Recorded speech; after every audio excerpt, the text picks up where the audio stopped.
Good evening and welcome to Alan's Italy. I'd like to begin by just saying Happy New Year to everybody. It is January 4th, 2013, and of course, New Year's Day was a couple of days ago, so I hope everybody has a really wonderful New Year, healthy and happy. Um, tonight, we have a few things to do. Let me go to the album. Always a good start. Wish this process could be done more quickly and efficiently, but that's the way it is. Okay. So, tonight's show is going to focus on um, an afternoon that Laura and I experienced in Rome during our last trip. It was the very end of our trip, and we had had a really remarkable 2-week vacation in Italy, visiting some amazing places and visiting with our friends and getting some cooking demonstrations, and all the stuff we did was pretty much to bring back for the show, Alan's Italy, and most of which you've already seen, and there are a few more that you haven't seen that you will over the next few months. But at the very end of this show, at the very end of this vacation, Laura and I agreed that the last day we'd spend in Rome was going to be a very relaxing day. And that's the story of tonight's show, and you'll see it as it unfolds. But first, I'd like to remind you, if you live up here and you have nothing to do on Monday, January 14th at 6 p.m., I will be doing a library forum, so if you don't get tired of listening to me on the shows and on the repeats and you would like to hear me yet again, I will be talking about mostly the book I just wrote, Alan's Italy, My Personal Journey. That's going to be the primary focus of that particular forum. And I'll probably also talk a little bit about the other book, The Birth of a Television Show. But I noticed there was an advertisement in one of the Kingston publications advertising the Kingston Library Forum that's taking place on the 29th of January. And it indicates that I'm actually going to be doing a reading. I'm not sure that's going to take place because I really don't have that on the schedule for that particular lecture, but I am going to talk about the books, and I have a lot of very, very interesting photographs that I'm going to be showing and talking about how the book came about. Whether I'll do a reading or not, I'm not sure. It's only an hour in length, and I do want to allow time at the end of it for questions. So maybe somebody will actually say, why don't you read a passage? And if so, I will pick one and read it, but that's not the plan right now. So if you're around on Monday, January 14th at 6 p.m. and you have some time, please stop by. I'd be happy to see you. So I do this occasionally, as you know, and I was looking up something that occurred on January 4th in history related to Italy, and I could find very, very little. I would look through all of it, and you could see some of the items I actually picked out there. In 1642, King Charles I of England sends troops to arrest members of Parliament. We all know how that, came about, and what took place after that. There was the beginning of a civil war, which cost King Charles his life, I believe. I think he was beheaded. In 1762, Great Britain declared war on Spain and Naples. That was the only bit of Italy I could find, is the fact that Great Britain declared war on Naples. Naples at the time was not a city, but an actual a city-state, which was kind of like a country in its own right. In 1865, the New York Stock Exchange opened its first permanent headquarters near Wall Street, not on Wall Street, but on Broad Street. And of course, in 1965, President Lyndon Johnson declares the Great Society. Some well-known, one well-known birthday. In 1960, Michael Stipe was born. Those of you who don't know who Michael Stipe is, I'm a very big rock and roll fan, as some of you may know. And he is the founder and lead singer of the group REM. So I had him in there. And finally, on January 4th, 1924, my former father-in-law, Ed Caron, was born, and I'd like to wish him a happy 89th birthday. He's right now, as we speak, with his family having dinner in celebration of his birthday.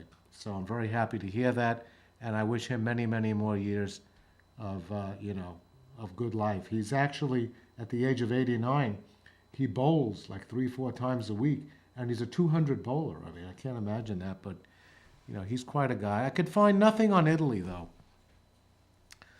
and I just was looking all over the internet for something that's going on in Italy, something that you might be interested in, and all over the pages of Italy news is everything. Every other thing was related to this fellow that you see on the screen right now, Silvio Berlusconi. Berlusconi. This is the former prime minister of Italy. He actually served 3 terms, from 94 to 95, 2001 to 6, and 2008 to 2011, when he resigned because of a variety of scandals that were taking place, and he was having a lot of legal problems. So this fellow is 76 years old, and I tell you, he looks pretty good. Um, he used to be a shareholder, or he still is, in a well-known corporation in Italy. He's the owner of AC Milan, which is Milan's soccer team that plays in the soccer league of Italy. 76 years old is he's interested in going back to becoming prime minister, and if he does, that'll be kind of up there for a head of state. The oldest American president was Ronald Reagan, who was 69 years, 11 months, and 4 days, almost 70 years old. Anyway, all over the news is stuff about Berlusconi. So I did this little, compilation of some of the events that have happened in the past little over a year. I called it the Berlusconi Watch, and I dated it from just about the time that I decided to do this television show, which was around the middle of November of 2011, when I first called Ellen and said, hey, listen, let's give it another try and let's see if we could do this.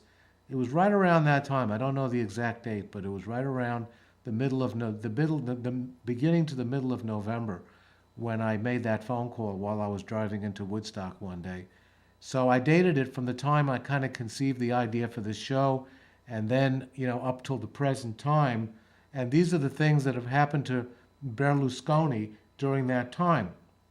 And I didn't put the actual dates, but it started on November 12th when he resigned as prime minister of Italy, and a little while later was found guilty of tax fraud.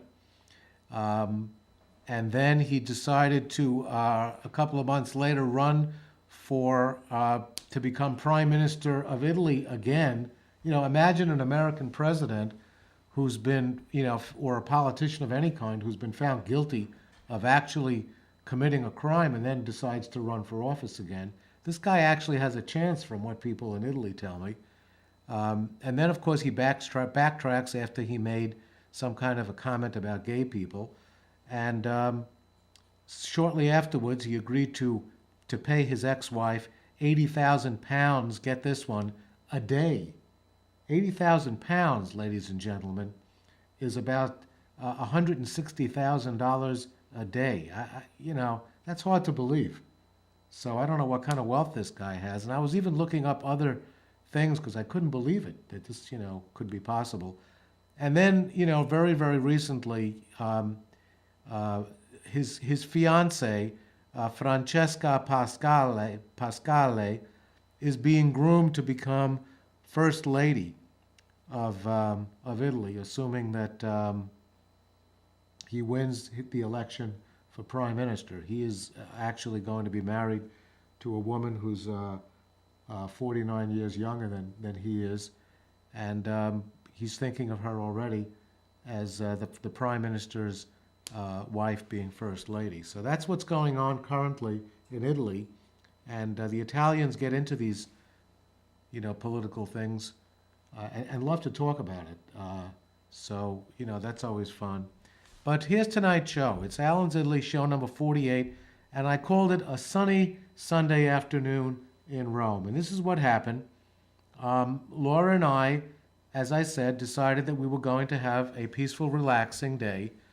And, we left Florence, and that's, always a bit sad. And there's the train station in Florence, the Firenze, and SMN stands for Santa Maria Novella.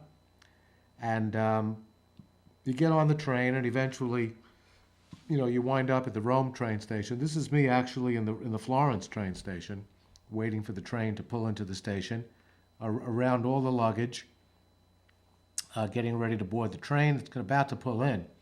And of course, you then wind up at the Rome train station, Stazione Termini, and that's what it looks like looking at it, as you're about to walk in, and that's what it looks like when you come out of the Rome train station and you enter what's called the Piazza Cinquecento, and you try to get a taxi, or you could walk to your hotel. We walked to our hotel because it's not far from the train station. That was a big mistake because we were already tired. As you get older, this kind of thing becomes more and more difficult. And for us dragging luggage, maybe 10 or 15 blocks is not an easy thing. But we got to our hotel, immediately called a taxi cab, which took us to this restaurant just off the Campo dei Fiori in Rome. And this is a very, very lively place. And there you could see our favorite restaurant, Grotto del Teatro, and out of the picture is the rest of it, which is Teatro di Pompeo. And you could see there's a fellow with an accordion and people pulling up their bicycles. And there's an outdoor section where we actually sat. You see where the menu is indicated right over there. We sat right behind that sign. And it was a really, really lovely, peaceful, relaxing lunch. And that's the view you get, which is not a great view, but to me it's a great view because you're getting to see Rome, what it looks like. And it's interesting, to see all the old buildings and so on. And we were talking, and we were planning that day on going to this museum. And it was going to be a really peaceful day where we simply got to Rome, and we then went to this museum. And that's a museum that was just built a couple of years ago. It's called the Maxi, Maxxi, which is literally the acronym for Museum of Art of the 21st Century. XXI in Roman numerals means 21st century. And it looks very interesting, and it's supposed to be a very good museum of contemporary art. And we were planning on spending the day there. And what we were going to do is finish lunch and then get a taxi to this museum and spend the rest of the day there. But it was so beautiful out. You could look at the sky, and when we were looking around us, let me go to this picture. Let me go back to this picture actually. This is where we were sitting, and we were saying, gee, we don't want to really spend the day in a museum. We'd like to spend the day out with the locals. And there were, there's thousands and thousands of people walking around Rome with their children and their families and, boyfriend and girlfriend and whatever. And everybody was having a great time, and it was gorgeous, beautiful weather. And we just decided to cancel the plans. And right there on the table, I took out a map of Rome, and I said, this is what I want to do, Laura. I'd like to plan a trip where we would just walk around the center of Rome. And we decided that that's what we wanted to do.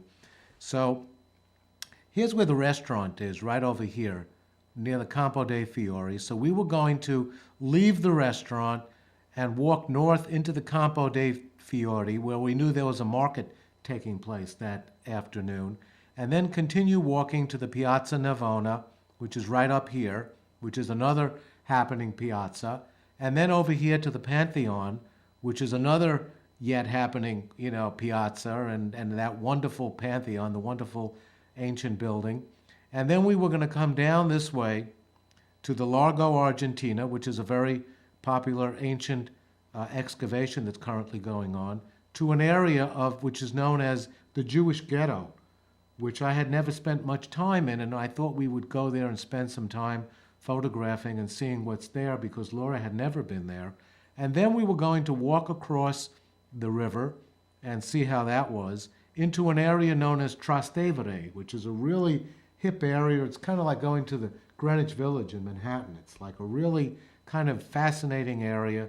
And we were going to spend a little time there and then recross the bridge into the ancient Rome area, going to a piazza known as the Piazza Bocca della Verità, which I've shown you before. There are two wonderful Roman monuments there, which I'll show you. And then we're going to walk back over here past the Theater of Marcellus, the Teatro Marcellus, Marcello, which was an ancient Roman theater that was turned into apartments, and then continue walking back this way and maybe even have dinner in the Jewish ghetto. There was a restaurant that was recommended to us, or go back to the place we had for lunch, which is a fabulous place. So we decided that that's what we were going to do, and that was the plan for this afternoon. So we started out right here, and this is the Campo dei Fiori in Rome. And you could see that there's a restaurant right there in the back called La Carbonara, which is a great restaurant. We've eaten there many times. It's a bit touristy, which is, I always make that comment, which is strange because I myself am a tourist, so it's like, but it's a good restaurant. And, people just kind of hang around this piazza. And one of the great things about it on a Sunday morning, Sunday afternoon, is that there are great markets. And this is a really fun place to spend the day. And, look at that sky. It's a gorgeous, beautiful blue sky and lots of things going on. That's a statue, and I never knew what that was, and I did some research. It's the statue of Giordano Bruni, and it was built in 1889 on the site where he was burned at the stake in 1600 because he got into trouble with the church, and they decided that he needs to be executed. So he was executed on that spot, and in 1889, the municipality of Rome built him this statue. And you can see that it's a real wonderful hangout where people just kind of sit and relax, and you can see people in cafes along the left side and shopping in the market. And these are some of the things you get in the market. They have interesting things. So it's different from going to a flea market here, like when you go to the flea market in Woodstock, you see different types of products, but this is what there is. These are knockoff pocketbooks that people buy, and it's very informal. And there are some items right over there in the front. There's a carne mix. That's a mixture of meat, and then pizza Napoli. I don't know why that's considered pizza, but there's obviously an interpretation of pizza that I'm not aware of. And then some pesto over there and other products. And this is what it looks like. And you can see that a lot of people are in the cafes on this Sunday afternoon, and people are walking around, shopping and taking in the sights and looking at the various things.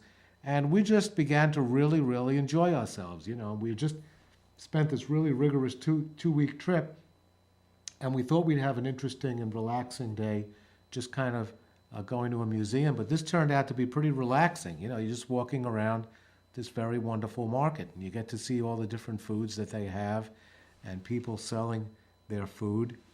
And this was actually a woman who was selling these, they were kind of like pinwheels. They were like these little statues with kind of like a pinwheel on top that went around and kind of lifted them off the ground. And that's what people do. They sell their wares, they make these things. And that's what, happens on the piazzas of Rome. And then, we crossed the street and we began to head north. And we eventually wound up at our next destination, which was the Piazza Navona. The Piazza Navona is one of my favorite piazzas in Rome. And you can see it's a little more empty than the Campo dei Fiori because you don't have the markets, but you do have a lot of activity. You still have the cafes on the right side there where people kind of just sit and have a cappuccino or a glass of wine or a Campari, and they just kind of watch the world go by. and there are people selling their wares. It's not quite a market, but it is, kind of enterprising, and you could see people sitting on benches, and by what they're wearing, it's obvious that it was warm that day. It was in the 70s and very sunny, and there's a pizzeria and people with bicycles, and this is the very famous Fountain of the Four Rivers, which is right in the center of the piazza, and this was designed by Bernini, and I just can't get over what the sky looks like. I hope you could, see that on your screens, that it was just a perfect day, and that's the Fountain of the Four Rivers, and this is, what goes on there. You have like artists selling their paintings, and you have artists who are painting people's portraits, and and Laura's taken the pictures, and certain things really strike her fancy. This is a very interesting piece of art, as you could see. To me, it looks like Tuscany. You could see that of the Tuscan scenes I've showed you over the past year, this kind of looks like a Tuscan scene. And people hear Tuscany, and they just go crazy and start buying the art because, Tuscany has this great name. And this is another example of the kinds of art that you see. And some of the restaurants. And you see that restaurant right there in the middle? It says Ristorante Four Fiumi. That means the restaurant of the Four Rivers.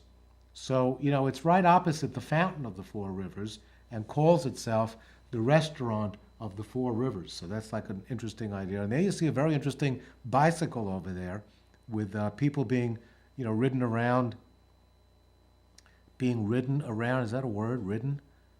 People being ridden around. I guess that is a word. I don't think I've ever used it prior to this moment. But, that looks like a pretty relaxing experience also.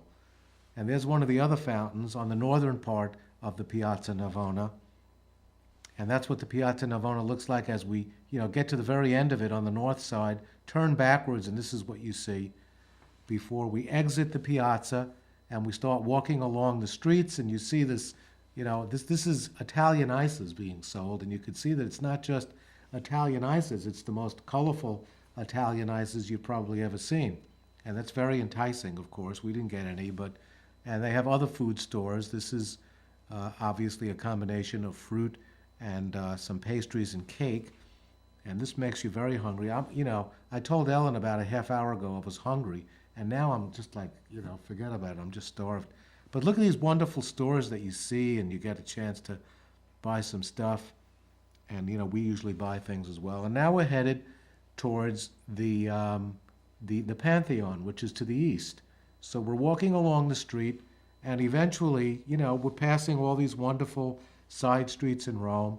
And, it's very congested, and it's kind of polluted, but no one really seems to mind that much, and I certainly don't at all, because walking around Rome is just fascinating with all the activity that's going on. Laura, of course, enjoys taking pictures of doors, and that's one of them. And famous churches. I don't know that church. I honestly don't, but that's one of the churches, and it looks like it's sort of closed up. So it either could be closed because during the afternoon Roman churches close. All churches in Florence between 12 and 3 or 12 and 4 close, and then you come back later for evening services or just to see the church. And you have these little piazzas with little restaurants around them, and this is obviously a very quiet and very pleasant piazza. I like these very much. And we're still walking around, and you could see that, this is just heaven. I mean, there's, the beautiful sky and the streets, and eventually you wind up near the Pantheon. Now, this is the street that leads to the Pantheon. You could see it in the background. At the end of this street is the Pantheon. There's like the very right-hand edge of it, and eventually you come to this spot and see this great spot. This is called the Piazza della Rotondo, and it's the piazza that the Pantheon is located on. The Pantheon, of course, is an ancient building that was redone during the Middle Ages. At the time that the Romans built it, during the time of Augustus, it was a Roman temple. And, you know, I want to just mention this. I'm glad that I remembered to do it. That a temple is not what you would think. You know, temples nowadays are another word for a synagogue. You know, you go to temple, but and it has a religious connotation. But in those days, in ancient times, the Romans used their temples for other things besides just religion. They used their temples for conducting business. And I'll talk about that a little more when we get to the other two ancient Roman monuments. And during the Middle Ages, the Pantheon was turned into a church, and that's why it managed to survive the Middle Ages when everything in Rome was kind of destroyed, and they were using the marble as a quarry. You know, they were quarrying the marble to be used in some of the other medieval churches. This is a really happening piazza as well, as you could see. There are hordes of tourists, and there are cafes, and you know, again, it never bothered me too much. You see all the people standing in front of the Pantheon over there, and I'll tell you the truth, I've been to the Pantheon probably, I would say, 10 times in my life, of the 13 times I've actually been in Rome. And I've never seen so many people trying to get into the Pantheon. There was actually a security officer and lines and, you know, organized supervision of the people getting in and out. And it was very, very, it was interesting. And then, of course, you go into, oh, this is, you know, a horse-drawn carriage right in front. And, you know, people come out of that, get right on the carriage, and off they go. And, you know, this is what it looked, this is what one of the stores looked like on the piazza. You know, and they show their food right there in the front. And this is what it looks like if you, as you stand on the Pantheon, looking out towards the piazza. This is what it looks like. And you know, it's a happening, another happening place in Rome, and that's what it looks like, of course, inside the Pantheon, with that beautiful. I always forget what that's called with the squares. Oh, my teacher at Bard would be so upset at me. What's it called? Dome? It's a dome, but you know how they have those little squares there? Yeah. There's a name of you know what that is, and I just can't. I just can't think of it, and that's something I will obviously start the next show with, because I always pick up when I don't remember. So when I get home, I'll definitely remember it. Nope. It has a name, and I just can't remember what it is. Anyway, this is what it looks like inside the Pantheon, with all the people inside, and you can see that there's, you know, a Pantheon is a building with tombs in it. So there's a Pantheon in Paris, France, and there's a Pantheon in other places as well. This is the Pantheon in Rome, and you can see the famous tombs, some of which are very famous people. Oh, this is the oculus. This is what the opening at the top of the Pantheon is called, the oculus. And this allows the light to come in at various angles. At different times during the seasons, you get a different type of light coming through. They did that purposely, so you'd be able to tell what season it was by how the light was shining on things inside. Of course, it got wet during when it rained. And these are some of the famous tombs.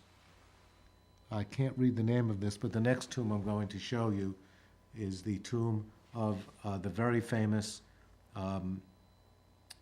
Italian Renaissance painter Raphael. So Raphael was buried here, and that's kind of interesting to see. I enjoy seeing the tombs of very famous people. And this is another view of it, and another view as we were leaving the Pantheon. This is what it looks like walking out. And it's quite, it's just spectacular. And this is the site, of course, of the piazza. And now we've headed outside the piazza, and we've taken we enter outside the Pantheon, and we make a right turn, and this is where we wind up. We start coming now south, headed in this direction, past a gelato and bibiti means liquids. And gelati, of course, means ice cream. So this is like a really nice little stand that's obviously doing a good business. And you wind up at one of my favorite churches in Rome, called the Piazza Sopra Minerva. Santa Maria sopra Minerva, which literally means the Church of Santa Maria built on top of the Temple of Minerva. And the Temple of Minerva was a Roman temple, and they used the same exact spot to build the temple during the Middle Ages. And this is a really beautiful church, as you could see. That's what the ceiling looks like, and it's stunning in its colors and its design. And this is this is a Gothic church.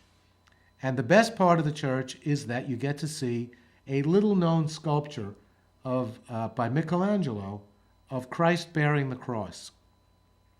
And when you stand in front of this statue, it's amazing because most tourists do not know that this is a Michelangelo sculpture. Most people just kind of walk past it and have no idea what this is. And if they knew it was Michelangelo, they would certainly stop just to see it. And you could see something very interesting. This is a close-up of it. You could see that the genital area is covered. And I didn't know why, and I was speaking to a friend of mine who suggested that it's possible that there were school children who might have been visiting this church that day, and they didn't want the school children to see this, but this is like art. This is not, pornography or anything. This is what art looked like during the Renaissance. And this is a Michelangelo sculpture, and it's quite an amazing one and a beautiful one, and very little known. And this is the rest of the church, which I love. It's just, just magnificent. And it's always nice hanging out in these churches, especially when the weather gets warm in the summer, because they're always very cool. This is another part of the church I like seeing, and this is the tomb of Fra Angelico, one of my favorite painters. And the thing about Fra Angelico is nobody's really sure when the guy was born. I spoke about Fra Angelico when I did the Museum of San Marco on this show, and I showed you what I thought was the years of his birth, which was 1385, and then he died in 1455. But then I found, on his actual tomb, it says 1387, so nobody's really sure. And I saw another one that even had his birth as 1390, so no one's really sure when he was, because he didn't become famous until he was an adult, and people, are unsure about when he was actually born. So this is what it looks like, from that angle. And he was one of the great painters of the 15th century, and I think his art is beautiful. Some more pictures of the church before we actually exit, and that's what the high altar looks like. And now we leave the church. That's what it looks like as we exit, and we head south again through the streets of Rome. And these are, I love these streets. I mean, they're just beautiful streets, and it's just fun walking down and looking into things. We're now coming to the area known as Largo Argentina, which I've spoken about before, probably in the shows I did on Rome way back at the beginning of 2012. And this is an ancient site, an ancient excavation site that is ongoing. So if you're lucky enough, and I mentioned this before, you could be there at a time when they're actually doing some excavation. And sometimes they actually find something, which is really exciting. So this is in the approximate location of where Julius Caesar was assassinated. Julius Caesar was assassinated right outside the famous Teatro di Pompeo. This is a theater that was built by Pompey the Great, and they were using that for the Senate meetings because the actual Senate building in the Roman Forum had been burned, so they were using that, and Julius Caesar was assassinated somewhere within, I would say, if I had to guess, maybe 200 to 300 yards of the spot that this picture was taken. So I always find that kind of fascinating. That's another view of it from the very southern portion of it, looking towards the north. And then we keep walking, and the goal at this point is to go into the Jewish ghetto. So we're walking now south towards the ghetto, passing again some of the most interesting fountains. Rome is known for its fountains, and these are some of the, this is yet another one. Down some, beautiful side streets that are now devoid of tourists, as you could see, because we're entering an area that's kind of away from things. So this is very interesting as well. And you see some very interesting art along the way, sometimes on the sides of buildings, sometimes within the buildings. some more cafes where people are having a very nice, relaxing afternoon with some cappuccino and maybe some delicious Roman food. And now we're in the Jewish area, and you can see that there's a Jewish store over there. I have no idea what that is because it was closed that particular day. But this is the area known as the ghetto, and this is La Taverna del Ghetto Kosher. This is a kosher tavern, and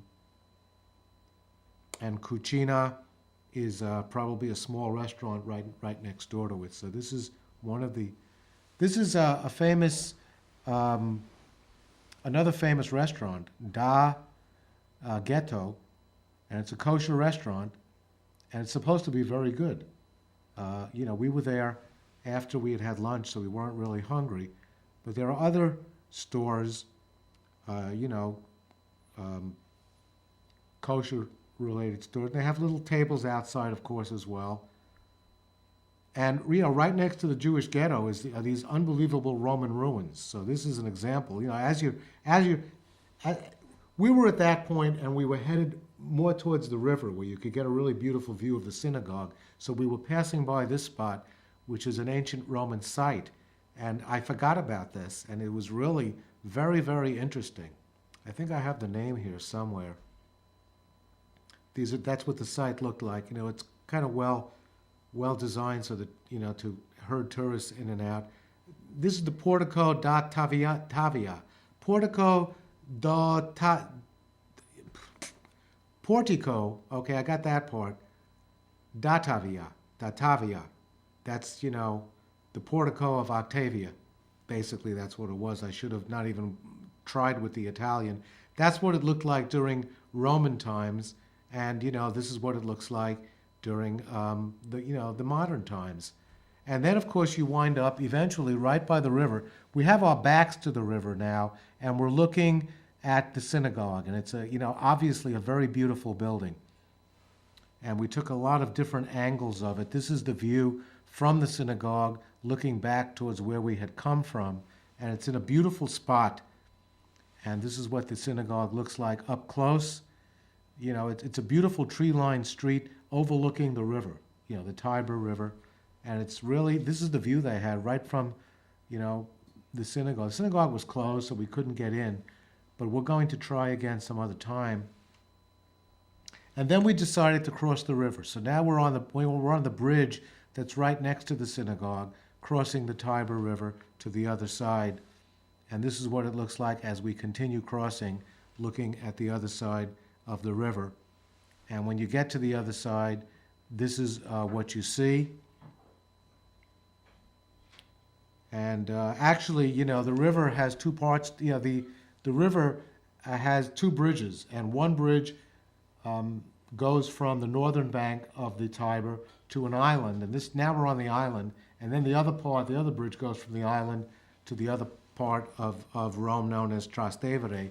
So now we've actually crossed the river, looking back, and there are a bunch of cyclers, and we took a picture of the cyclers who were obviously driving all over Rome on a bicycle, which must be a very nice experience. And now we're in Trastevere, and unfortunately we did not take very many pictures of this wonderful area of Rome.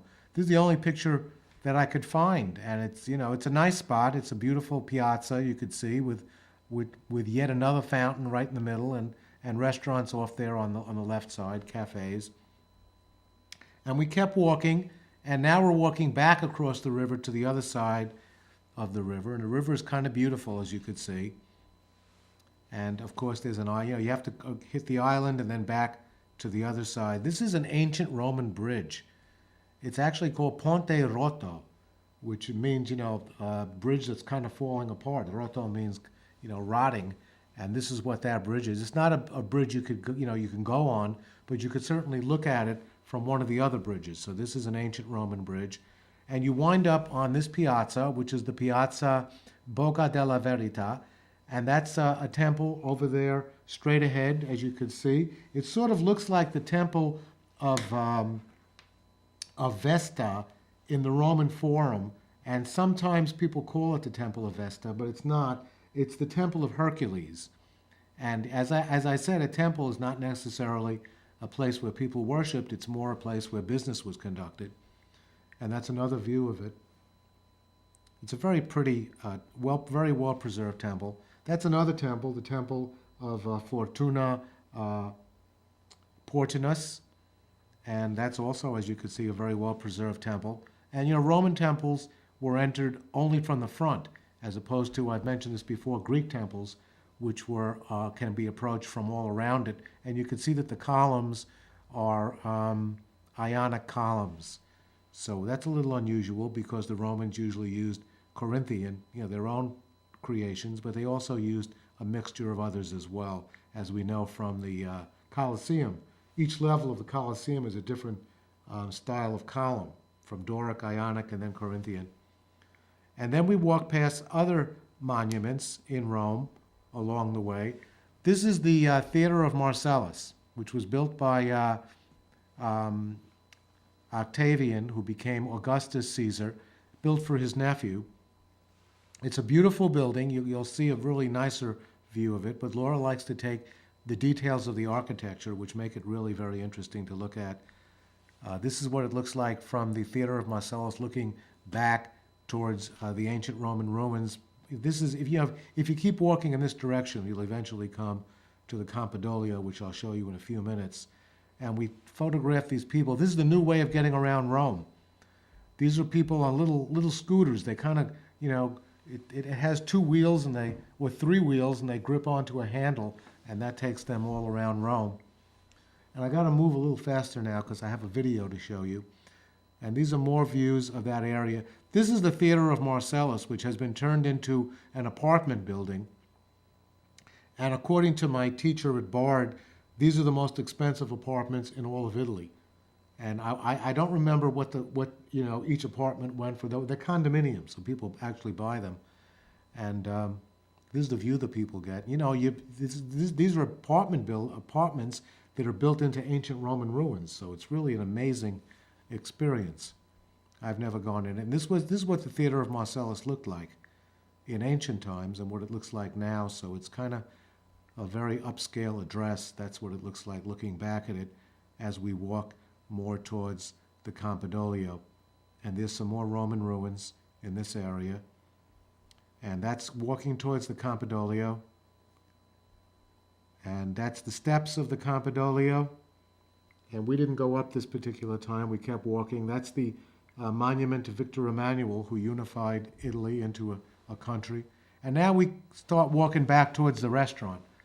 Now, we're trying to find the kosher restaurant because we were told that it's a very good place to eat, and we're looking for it at this point. So that's what's taking place now. And we're a little lost, so we're just kind of following the map and walking down really empty streets because, nobody walks around these areas. There's nothing really going on. But we knew we were getting close because there's the name of the restaurant that we were looking at, Gigetto. And we asked a few people where it is, and they told us to turn around, and there it was, right there. The restaurant is right under that awning way on the right side there. And that was the restaurant. It was closed, and it was too early to eat dinner, so we decided to keep going. So we kept walking. We didn't know what to do to wait the hour until the restaurant opened, so we kept walking. And we passed a church, and it was kind of an offbeat church because what was happening in the church was there was a guitarist playing. This is some music that I'd like to play. So, Ellen, if you could give some sound here. Here it is.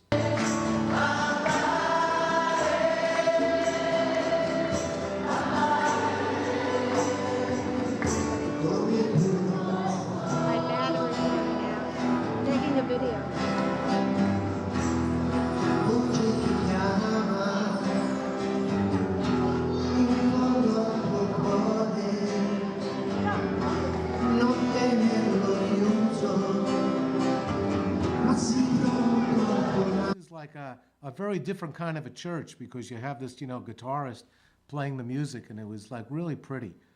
And they let us take that video. We said, can we take a video? We just want to, it's just beautiful here.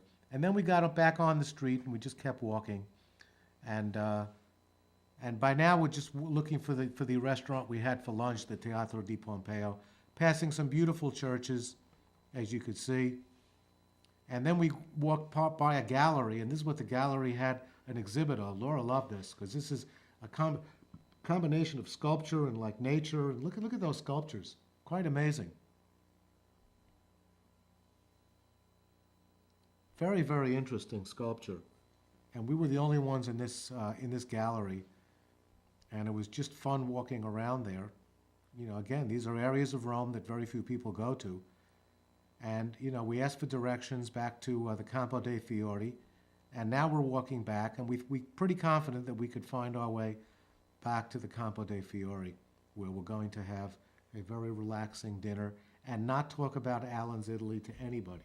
See, we had been spending the past 13 nights talking about the show and people, you know, asking us questions and taking videos and all of that stuff, and we're walking down these side streets now. Look how beautiful that street is with the arch in the distance. And now we're back around the Largo Argentina area, crossing the street, and this is a real hub of activity because there's a lot of trams in this area. That's what a tram looks like as it takes you around Rome. And we're getting close now, going down this, you know, some of the same streets we came down before. And there's some stores that we passed along the way. And now we're actually back on the piazza. This is the view from looking away from the restaurant. Oh, no, excuse me. This is not that.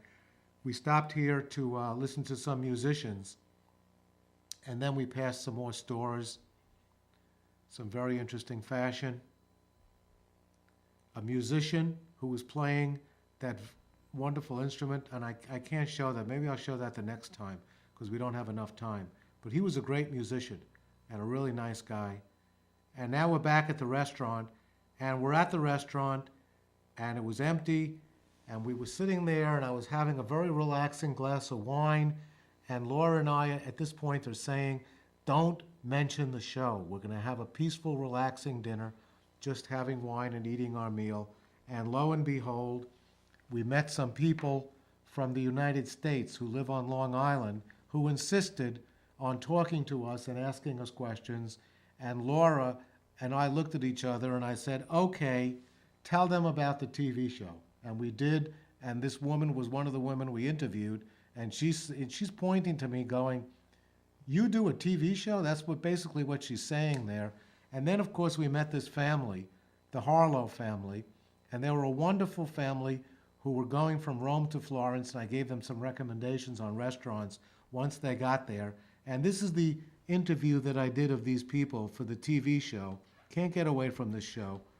So here it is once again, and this is a little longer. This is about 6 minutes.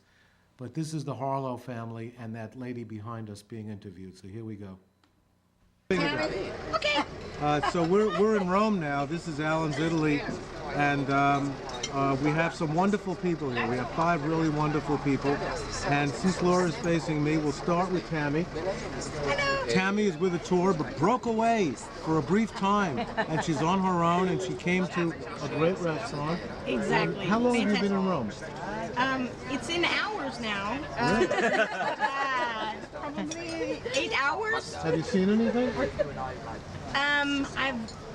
I had a really great driver that took me past like things really fast from the airport. Did you see And so anything?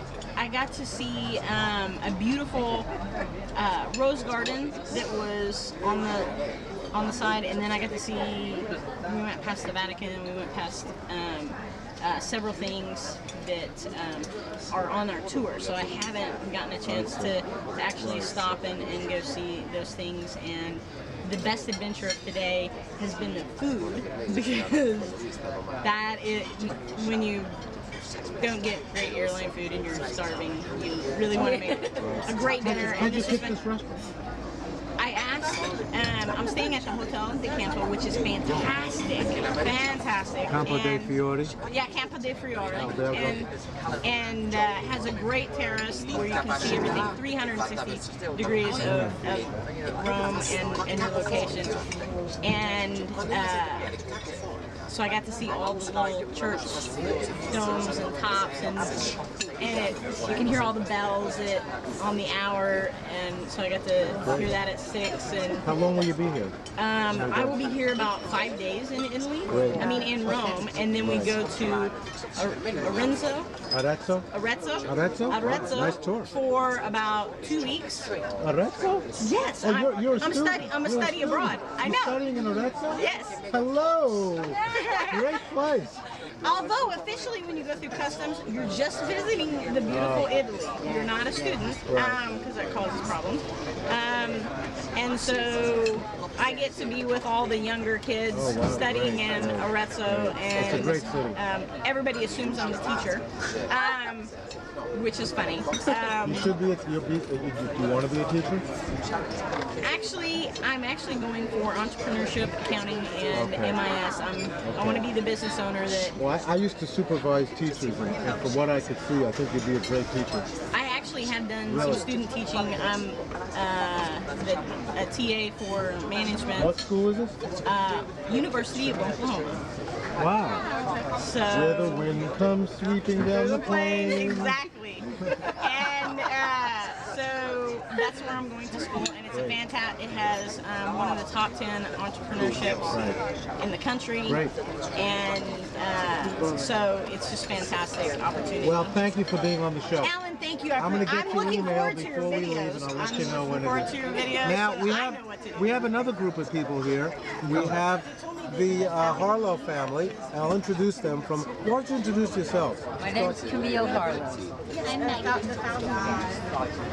Greg Senior. I'm Greg Junior. Okay, so can we have one spokesman, or you want to each say something? Megan is this you?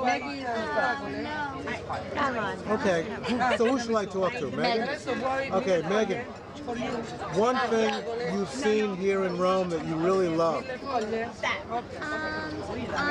Friday we went to the Vatican. We had a 4-hour tour, and we saw the Sistine Chapel, which was amazing. What else did we see?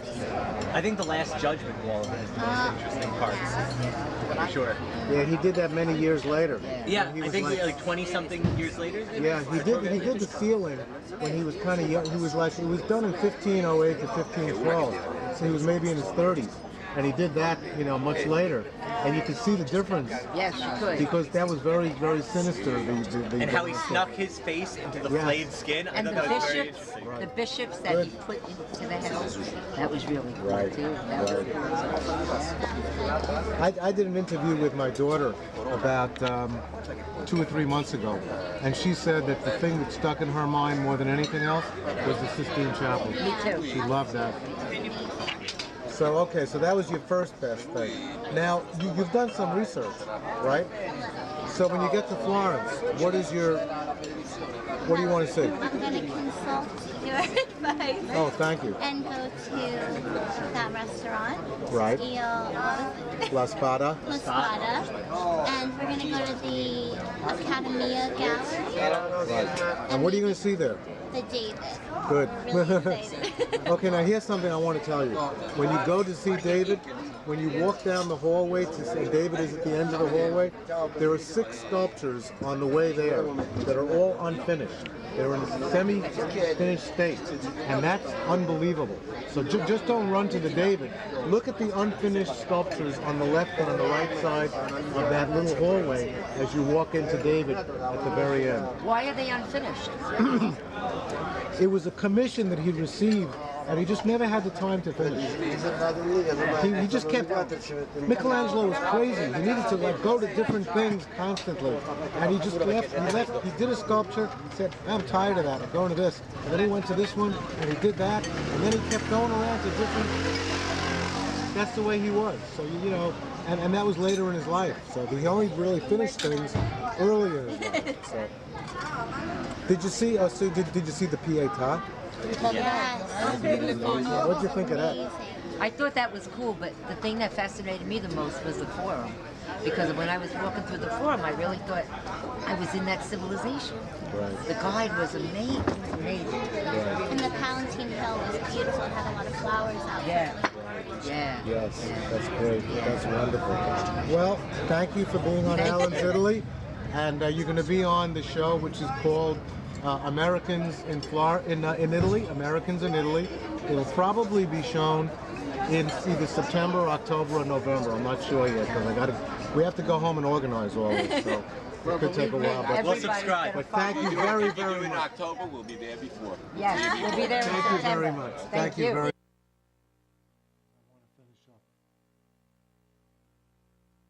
I'm stopping it because I want to finish up. So, and then after dinner we kept walking. I'm going to finish in the next 10 seconds now. And it's getting dark, and we're walking through some of the same areas of Rome, but we're headed back towards the hotel, and you could see what Rome looks like, as it's getting dark, the Piazza Navona in the dark, walking back to the hotel, past some of the beautiful sights, past the Pantheon at night. It's a totally different feeling at night than during the day. It's really, really charming and wonderful and stunning. And this is a restaurant that we heard of, and we're walking down the side streets, very interesting, the Piazza Colonna, and back to the hotel. And the next show we will be having next week is going to be the Marino Marini show with Rick Hurst. I hope you watch that show as well.